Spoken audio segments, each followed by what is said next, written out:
बघा, नमस्कार शिक्षक बंधू भगिनींनो. तर बघा, अवबोधन या टॉपिकवर व्याख्या, नंतर वर्गीकरण याच्यावरती अ, प्रश्न विचारला जातो. तर बघा, अवबोधन म्हणजे काय? तर संवेदनाला अर्थ लावला की तिचे अवबोधात रूपांतर होते. संवेदना अधिक अर्थ म्हणजेच अवबोध आणि अ, अवबोध वजा अवबोध वजा अर्थ म्हणजे संवेदना. म्हणजे संवेदनाला अर्थ लावला की तिचं अवबोधात रूपांतर होतं. समष्टीवादी संप्रदायाने अवबोध या मानसिक अ, प्रक्रियेचा विशेष अभ्यास केला. समग्रता हा अध्ययन पद्धतीचा आत्मा आहे. उदाहरणार्थ, प्रथम आपल्याला आघाडी दिसते, नंतर इंजिन, डबा, गाडीचा डबा, गार्डचा डबा, चाके, डब्यांचा रंग, श्रेणी इत्यादी बोध होतो. म्हणजे समग्रता हा अध्ययन पद्धतीचा आत्मा आहे. तर अवबोधाचं वर्गीकरण किती प्रकारात केलेलं आहे? तर अवबोधाचं वर्गीकरण बघा 5 प्रकारात केलेलं आहे. तर बघा, सान्निध्य म्हणजे काय?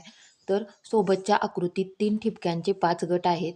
ते दिसतात. त्यांच्या कशामुळे होतं? तर त्यांच्यातील सान्निध्यामुळे होतं. 1, 2, 3, 4, 5 गट आहेत. ते त्यांच्यातील कशामुळे? सान्निध्यामुळे दिसतात. आता सादृश्य. सादृश्य म्हणजे काय? विशिष्ट आकार पुन्हा असल्यामुळे सादृश्य जाणवते. आता बघा, इथं ह्याच्यामध्ये काय गोल, त्रिकोण आणि अधिकचं चिन्ह आहे. त्याच्यामध्ये आपल्याला पुन्हा आलेले आहेत असल्यामुळे सादृश्य जाणवते. ह्यांच्यामध्ये वेगवेगळेपणा आहे. अखंडत्व म्हणजे काय? जनावरे एकत्र बांधली असतील तर त्यांचा गट आपणास कशामुळे जाणवतो? तर अखंडत्वामुळे जाणवतो.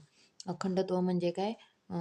तर भरपूर जनावरे असतात, परंतु ती एकत्र गोट्यामध्ये बांधल्यामुळे काय होतं? आपल्याला अखंडत्व जाणवतं.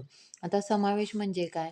तर ही अक्षरे जी लिहिलेली आहेत, ते अक्षरे पूर्ण नाहीत, पण आपले मन या मोकळ्या जागा भरून काढते.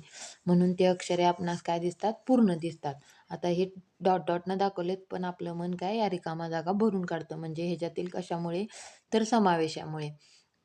आता मनाचा कल म्हणजे काय? हे पुस्तक अशा पद्धतीने दिलेलं आहे. आपण बघितलं तर हे पुस्तक म्हणजे असं उघडून ठेवल्यासारखं पण दिसतं आणि बघितलं तर हे पुस्तक असं काय उलटं झाकल्यासारखं पण दिसतं. म्हणजे काय? हे मनाचा कल आहे. आपण जसं बघू तसं आपल्याला दिसतं.